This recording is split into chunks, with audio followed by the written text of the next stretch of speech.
pagi sahabat semuanya, salam sejahtera, semoga kita semua sehat selalu. Langsung saja melanjutkan pertemuan sebelumnya tentang warga negara dan penduduk, masih di bab 2 di kelas 10 mata pelajaran pendidikan kewarganegaraan, khususnya di subbab 3 dan 4, yaitu masih mengenai ketentuan Undang-Undang Dasar Negara Republik Indonesia tahun 1945, materi mengenai subbab 3 agama dan kepercayaan dan subbab 4 pertahanan dan keamanan negara.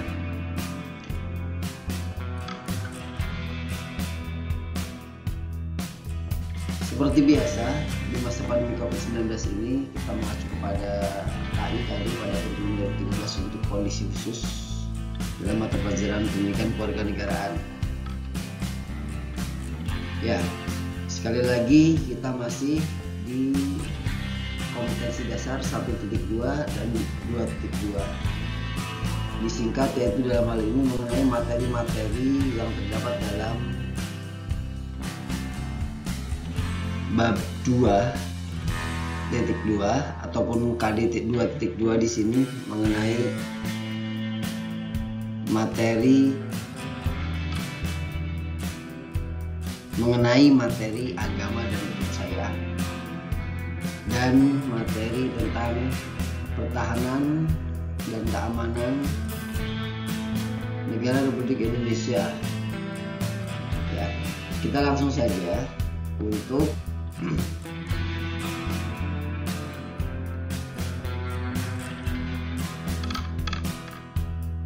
mengenai materi kemerdekaan beragama dan kepercayaan di Indonesia. Tujuan dari pertemuan kali ini yang pertama adalah menghayati dan mengamalkan ajaran agama yang dianutnya dalam menghargai nilai-nilai kesamaan derajat. Yang kedua, menghayati dan mengamalkan perilaku jujur, tanggung jawab, peduli, responsif, dan proaktif, dan menunjukkan sikap sebagai bagian dari solusi atas berbagai masalah yang menyangkut pasal yang mengatur tentang agama dan kepercayaan dari berbagai sumber. Yang keempat, menganalisis data pengetahuan faktual, konseptual, prosedural berdasarkan rasa ingin tahunya tentang pasal-pasal yang mengatur tentang agama dan kepercayaan dari berbagai sumber. Dan yang terakhir, menganalisis hasil temuan berkaitan dengan pasal-pasal yang mengatur tentang agama dan kepercayaan itu sendiri. Nah, kemerdekaan beragama dan berkepercayaan di Indonesia ini meliputi dua hal. Pertama itu tentang pengertian kemerdekaan beragama dan berkepercayaan. Ya, di sini mengenai ini yang dibahas. Yang kedua, mewujudkan kerukunan umat beragama. Hal ini yang akan kita coba kaji dalam pertemuan kali ini. Nah, anak-anak semuanya mohon perhatikan apa yang kalian tangkap dari gambar berikut ini. Apa yang bisa kalian maknai dari gambar berikut ini?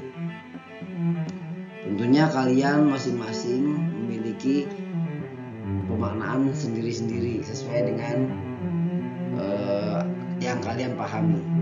Yang jelas, gambar yang pertama di sini yaitu mengenai adanya berbagai macam keragaman yang ada di Indonesia, baik itu suku, budaya, dan yang lain-lainnya. Termasuk salah satunya yang terdapat dalam gambar yang kedua ini.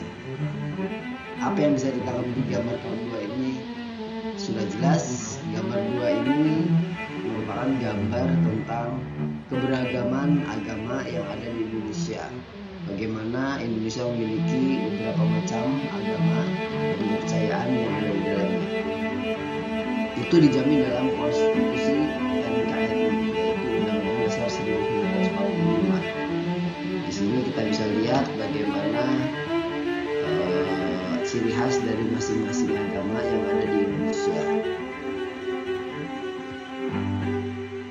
Kemerdekaan beragama dan berkepercayaan di Indonesia sebagai latar belakang, pertama kita harus memahami bahwa yang namanya Indonesia adalah negara plural.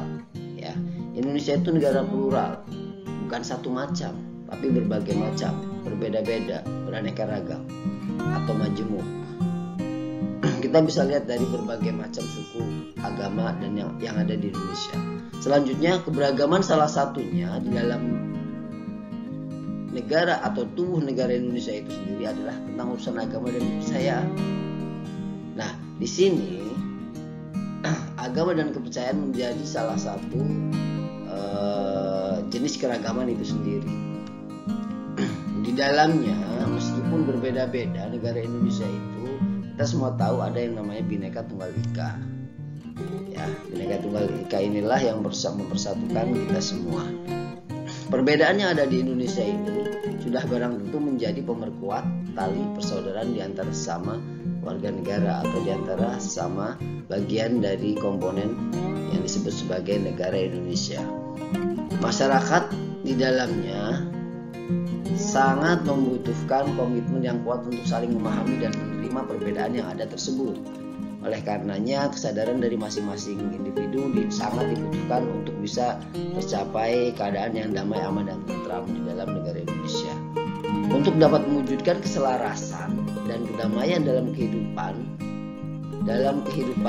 bangsa dan bernegara, maka semua harus berpedoman pada Pancasila sebagai dasar negara kita. Oleh karena itu, Pancasila menjadi pedoman buat semua yang ada di bangsa dan negara Indonesia ini sebagai dasar pijakan untuk bertindak dalam kehidupan sehari-hari. Selanjutnya, materi mengenai kemerdekaan beragama dan kepercayaan di Indonesia ini sekali lagi ada dua. Yang pertama, pengertian kemerdekaan beragama dan berkepercayaan. Yang kedua, mewujudkan kerukunan umat beragama. Nah, di sini mengenai apa sih yang namanya kemerdekaan beragama dan berkepercayaan itu. Untuk bisa memahami ini, kalian semua harus tahu Indonesia itu adalah Pancasila. Kenapa disebut Indonesia itu Pancasila? Karena memang Pancasila itu hanya ada di dalam negara yang bernama Indonesia. Negara yang nggak ada, sudah jelas. Itulah yang menjadi ciri khas dari negara kita, yaitu ideologinya Pancasila. Dasar negara kita adalah Pancasila. Selanjutnya, di dalam Undang-Undang Nomor 39 Tahun 99 tentang HAM dinyatakan bahwa hak untuk bebas memeluk agamanya dan kepercayaannya. Itu merupakan pengertiannya dijelaskan dalam undang-undang ini bahwa hak setiap orang untuk beragama menurut keyakinannya sendiri. Jadi hak untuk memeluk agama dan kepercayaan itu disebut sebagai hak setiap orang untuk beragama menurut keyakinannya sendiri, tanpa ada paksaan dari siapapun atau dari manapun. Itu dijamin dalam undang-undang ya. Nah, selanjutnya agama di Indonesia itu beragam, tapi Indonesia bukan negara yang beragama. Walaupun kita itu bermacam-macam agamanya dan kepercayaannya, tapi kita bukan negara yang beragama. Kita bukan negara agama, tapi negara yang beragama. Nah, itu bedanya. Beda antara negara agama dengan negara beragama. Ya, Indonesia negara yang beragama. Karenanya bukan negara agama meskipun agamanya beragam. Selanjutnya kebebasan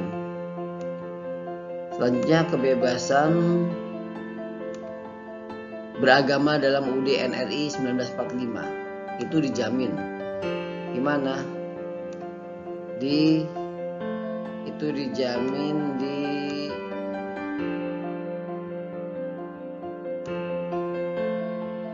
Itu dijamin di pasal 29 ayat 1, pasal 29 ayat 2, serta pasal 28E ayat 1 dan 2 Undang-Undang Dasar Negara Republik Indonesia tahun 1945. Kalian bisa lihat di sini apa saja bunyinya dari kebebasan beragama yang dijamin dalam UUD NRI 1945 tersebut. Yang pasal 29 ayat 1 disebutkan bahwa negara berdasar atas ketuhanan yang Maha Esa, jelas menempatkan ketuhanan yang Maha Esa sebagai nomor satu dalam kehidupan bernegara.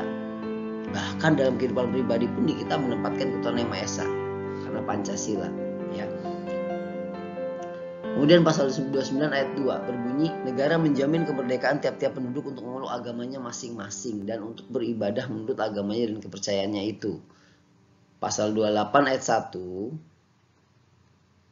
menyebutkan bahwa setiap orang bebas memeluk agama dan beribadah menurut agamanya. Pasal 28E ayat 2 menyebutkan setiap orang berhak atas kebebasan meyakini kepercayaan, menyatakan pikiran dan sikap sesuai dengan hati nuraninya. Ya, selanjutnya mengenai pertahanan dan keamanan negara Indonesia menurut UUD 45. Ini sudah masuk ke subbab 4 ya. Artinya sudah masuk ke materi selanjutnya. Tujuan pembelajaran di dalamnya itu adalah yang pertama menghayati dan mengamalkan ajaran agama yang dianutnya dalam menghargai nilai-nilai kesadaran bela negara. Yang kedua menganalisis pasal-pasal yang mengatur tentang pertahanan dan keamanan negara Indonesia dari berbagai sumber. Yang ketiga menganalisis hasil temuannya berkaitan dengan pasal-pasal yang mengatur tentang pertahanan dan keamanan negara. Selanjutnya menunjukkan sikap sebagai bagian dari solusi atas berbagai masalah yang menyangkut pasal-pasal yang mengatur tentang pertahanan dan keamanan negara Indonesia dari berbagai sumber. Nah, ini sekali lagi materi di subbab 4 tentang pertahanan dan keamanan negara. Tadi sudah kita jelaskan mengenai agama dan kepercayaan. Sekarang pertahanan dan keamanan negara. Mengenai pertahanan dan keamanan negara Indonesia menurut UUD 1945, ada dua hal yang patut disampaikan. Dalam hal ini yaitu yang pertama substansi pertahanan dan keamanan negara Republik Indonesia. Yang kedua, kesadaran bela negara dalam konteks sistem pertahanan dan keamanan negara. Nah, coba perhatikan. Yang pertama substansi pertahanan dan keamanan negara Indonesia. Yang pertama mengenai artinya atau pengertiannya, yang kedua mengenai hakikatnya, yang ketiga mengenai apa itu yang dimaksud dalam pertahanan di dalam UUD 1945. Yang pertama mengenai arti dari pertahanan negara. Diartikan sebagai usaha untuk mempertahankan kedaulatan negara, keutuhan wilayah, negara kesatuan Republik Indonesia dan keselamatan segenap bangsa Indonesia dari ancaman dan gangguan terhadap keutuhan bangsa dan negara. Yang kedua, mengenai hakikat. Apa sih hakikat dari pertahanan dan keamanan energi tersebut? Hakikatnya setelah memahami pemahaman tadi di pengertian tadi, kita mengetahui bahwa hakikat dari pertahanan keamanan negara Republik Indonesia ini adalah segala upaya pertahanan bersifat semesta yang penyelenggaraannya didasarkan pada kesadaran atas hak dan kewajiban warga negara sebagai keyakinan pada kekuatan sendiri. Lalu mengenai pertahanan di dalam Undang-Undang Dasar 1945 dijelaskan dalam pasal 27 ayat 3 yang menyatakan bahwa setiap warga negara berhak dan wajib ikut serta dalam upaya pembelaan negara.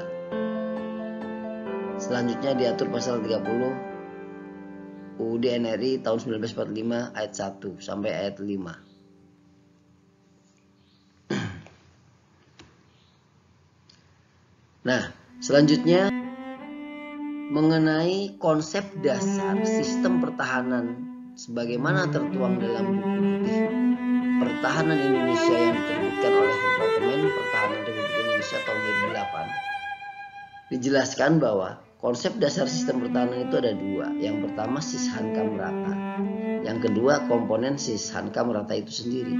Pertanyaannya, apa sih Sishankam Rata itu? Nah, ini kan Sishankam Rata itu simpelnya sistem pertahanan keamanan rakyat semesta. Sekali lagi, sistem pertahanan keamanan rakyat semesta. Apa saja ciri-cirinya Sishankam Rata itu? Ada kerakyatan, ada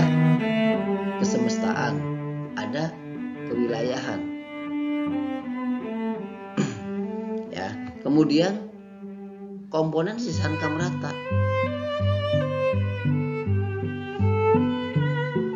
Ciri-ciri dari Sisankam Rata yang pertama tentang kerakyatan ini. Kerakyatan itu mengandung makna bahwa orientasi pertahanan diabdikan oleh dan untuk kepentingan rakyat. Ya, artinya orientasi dari pertahanan itu diabdikan oleh dan untuk kepentingan rakyat. Kemudian kesemestaan, artinya seluruh sumber daya nasional itu didaya gunakan bagi upaya pertahanan. Artinya seluruh sumber daya yang ada itu digunakan untuk urusan pertahanan, untuk upaya pertahanan. Nah, sementara ciri kewilayahan atau kewilayahan ini merupakan gelaran kekuatan pertahanan yang ada di seluruh Indonesia disesuaikan dengan kondisi geografis bangsa kita. Nah, itu ya. Nah, sekarang komponen Sisankam Rata. Nah, coba diperhatikan dalam gambar ini. Tentang pertahanan negara, komponennya itu ada seperti yang ada di gambar ini. Ada 3 hal. Pertama, komponen utama, komponen cadangan, komponen pendukung. Komponen utama itu siapa?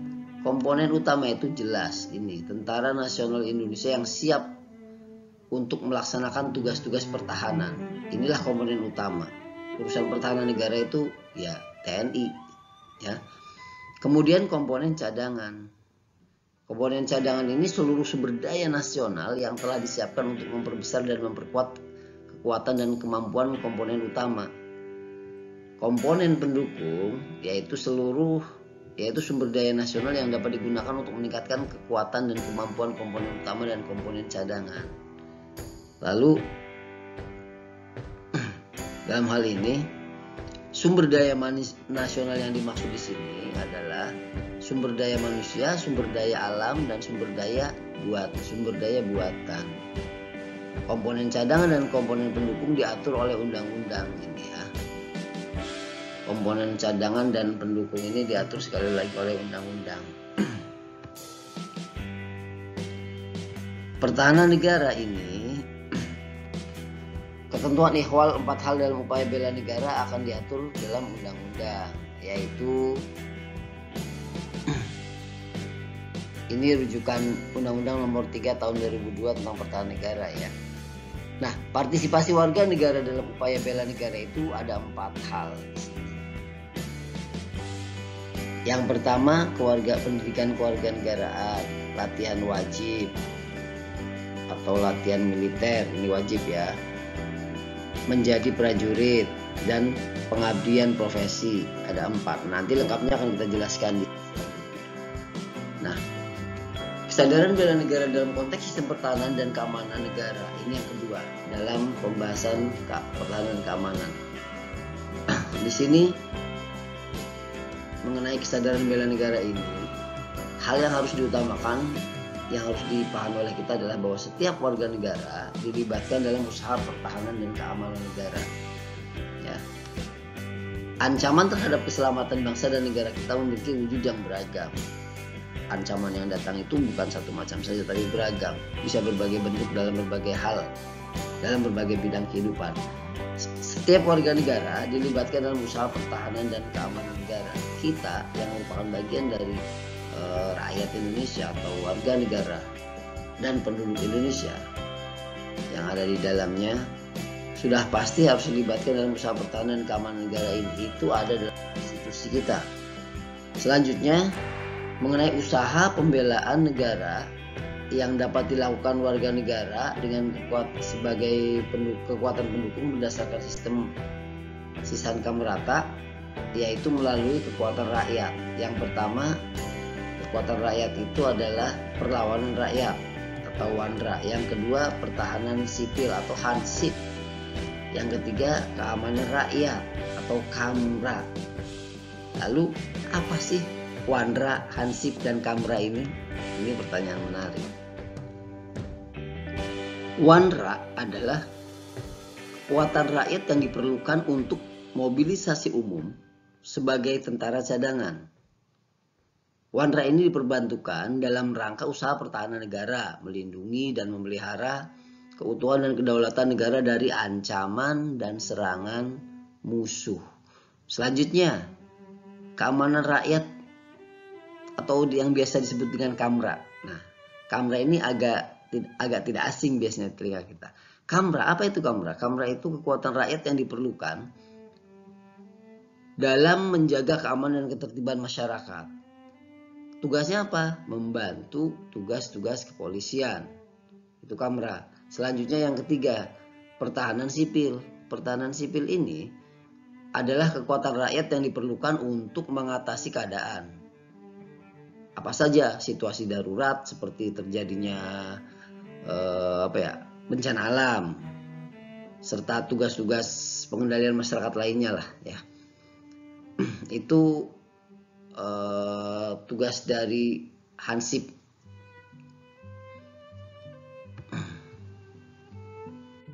Ya, kita lanjutkan. Nah, tadi sekilas yang sudah dijelaskan ini ya. Undang-undang nomor tentang tentang contoh yang bisa dilakukan oleh warga masyarakat ataupun warga negara. Ada dalam Undang-Undang nomor 3 tahun 2002 tentang pertahanan negara pasal 9 ayat 2 yang menjelaskan bahwa keikutsertaan warga negara dalam upaya bela negara itu bisa dilakukan melalui 4 hal. Yang pertama bisa dilakukan dalam empat hal. Yang pertama itu melalui pendidikan kewarganegaraan. Melalui pendidikan kewarganegaraan. Jelas pendidikan kewarganegaraan ini merupakan wadah di mana tempat disampaikannya materi-materi yang berupa tentang kewarganegaraan dan bagaimana kecintaan kita terhadap bangsa Indonesia. Secara umum seperti itu. Kewarganegaraan itu ada di sekolah, terintegrasi dengan pelajaran, kemudian nilai-nilai dan karakter disampaikan di sana. Kemudian ada yang kedua namanya pelatihan dasar militer secara wajib. Ini juga ada, biasanya ini ada di tingkat kemahasiswaan, itu ada di Menwa ya, resimen mahasiswa itu wajib sifatnya dasar kemiliteran. Nah, kemudian pengabdian sebagai prajurit Tentara Nasional Indonesia secara sukarela atau secara wajib. Yang terakhir itu pengabdian sesuai dengan profesi. Dalam hal ini Bapak misalkan sebagai seorang guru, otomatis wujud bela negara Bapak dalam profesi Bapak yaitu misalkan mengajar dengan baik, ikhlas dan yang lain-lainnya. Pokoknya sesuatu yang positif dilakukan yang ditujukan untuk kemaslahatan umat, untuk kemajuan bangsa dan negara Indonesia. Itu bisa dimasukkan dalam kategori bela negara yang dilakukan oleh setiap warga negara sesuai profesinya. Ya, itu saja. Terima kasih dari Bapak. Assalamualaikum warahmatullahi wabarakatuh. Jangan lupa like, share, and subscribe. Terima kasih.